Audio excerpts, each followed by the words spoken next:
Hello दोस्तों, मैं आपका स्वागत करता हूं आपके यूट्यूब चैनल कॉपरेशन क्लासेस पे। मैं हूं प्रिंस कुमार और मेरा साइंस का वीडियो है। और आपको जैसा कि आपको दिखा हुआ मिल रहा है ब्लड चैप्टर आपको मैं पढ़ाने आया हूं। चलिए देखिए, ब्लड का हिंदी होता है रक्त, और खून और लहू है जो उर्दू शब्द है। ब्लड को अध्ययन को बाबू सेरोलॉजी कहा जाता है। ब्लड के अध्ययन को सेरोलॉजी या हेमेटोलॉजी कहा जाता है।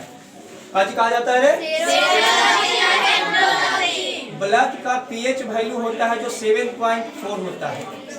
ब्लड का पीएच वैल्यू कितना होता है? 7.4 सर 7.4 होता है। ब्लड एक क्षारीय है। ब्लड क्या है? क्षारीय। और देखिए, अगर आपके शरीर में, एक मनुष्य के शरीर में देखा जाए ब्लड कितना लीटर होता है, तो लगभग 5 से 6 लीटर के बीच में होती है ब्लड। हो सकता है किसी में ज़्यादा भी हो सकता है, किसी में कम भी हो सकता है। अगर जैसे कि माने कि कोई हैवी आदमी है तो उसमें कुछ ब्लड ज़्यादा भी हो सकता है। अगर किसी कमजोर व्यक्ति है तो उसमें ब्लड थोड़ा कम भी हो सकता है। लेकिन नॉर्मली देखा जाए तो बॉय में 5.5 लीटर ब्लड होती है। बॉय में कितना लीटर ब्लड होता है? और गर्भ में कितना लीटर होता है? 5 लीटर। जानते हैं बॉय में आपकी 5.5 लीटर ब्लड क्यों होती है और गर्भ में 5 लीटर कम होता है? क्योंकि इसलिए कम होता है कि भगवान बहुत ही सोच करके बनाए हैं कि बॉय में 5.5 लीटर अधिक ब्लड डाल दिए हैं और लड़की में 5 लीटर आधा लीटर कम इसलिए डाला गया है ताकि दूसरे के खून चूस सके। समझ आया कि नहीं आया? इसलिए बॉय में लगभग अप्रॉक्स 5.5 लीटर ब्लड पाई जाती है और गर्भ में 5 लीटर। समझ में आ गया? कोई दिक्कत यहाँ तक ला? आप देखिए सर, ब्लड को आप देखते हैं 2 हिस्सों में बांटा गया। एक आपका प्लाज्मा और दूसरा आपका सर कार्पस, यानी कि ब्लड कार्पस। समझ में आया? ब्लड को कितने हिस्सों में बांटा गया? 2। कौन कौन? प्लाज्मा और ब्लड। सर प्लाज्मा लिक्विड अवस्था में होता है। कैसा अवस्था में? और ये आपका सॉलिड अवस्था में होता है। समझना? सॉलिड कहने का मतलब इस तरह से, जैसे कि मार्कर इतना सॉलिड ही नहीं होगा कि इसका आकार होता है जो निश्चित है, ऐसा नहीं होता। हल्का इससे कुछ गाढ़ा होगा। अब ब्लड कैसा पदार्थ है? ब्लड एक तरल पदार्थ है। समझ में आया कि नहीं आया? गाढ़ा पदार्थ है। ये लिक्विड अवस्था में होती है। इस प्लाज्मा होती है जो 60% होती है और कार्पस होती है जो कितना होता है? 40%। कितना परसेंट? 40%। समझ में आया? ब्लड कितना परसेंट होता है? 7% और कार्पस कितना? 40%। बात समझ में आ गया?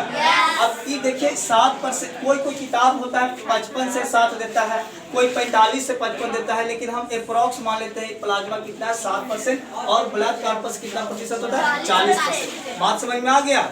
यहाँ तक कोई दिक्कत है? चलिए, अब प्लाज्मा के अंदर देखिए, इसमें 90% जल होता है। 90% का जो होता है वाटर, और बाकी जो 10% जो बच गया आपका क्या होता है? प्रोटीन। अच्छा होता है बाबू? प्रोटीन। 90% क्या होता है? वाटर और 10% का जो होता है प्रोटीन। सर अब प्रोटीन के अंदर होता है एक प्रोथ्रोम्बिन प्रोटीन पाए जाते हैं, एक फाइब्रोनोजिन होती है। जो होता है प्रोथ्रोम्बिन और फाइब्रोनोजिन। समझ में आया? और एक उसमें एंटीबॉडी भी पाई जाती है। सर प्रोथ्रोम्बिन और फाइब्रोनोजिन का काम क्या होता है? तो इसका काम ये होता है, जब हमारे शरीर का कोई भी अंग जब कट जाती है तो इसमें से जो ब्लड निकलती है ना, तो उसी ब्लड को होता है कि बहते रहता है, फ्लो होते रहेगा। तो प्रोथ्रोम्बिन का काम होता है उस ब्लड को रोकना, थक्का जमाना। जैसे कि माने कि यहाँ पे हमारा हाथ कट गया तो यहाँ पे जो ब्लड बहेगा तो ब्लड को क्या करता है? रोकता है। समझा के थक्का जमाने का काम होता है। समझ में आया?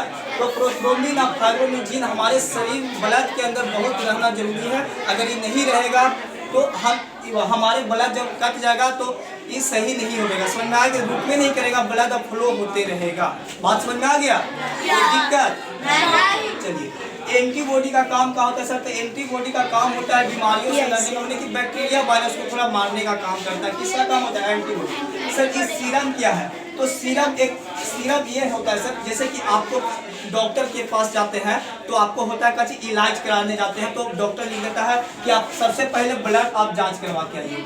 तो ब्लड जांच करवा के आइएगा तो एक ब्लड होता है, वो होल ब्लड होता है, तो उसमें से प्रोथ्रोम्बिन और फाइब्रोनोजिन निकाला जाता है।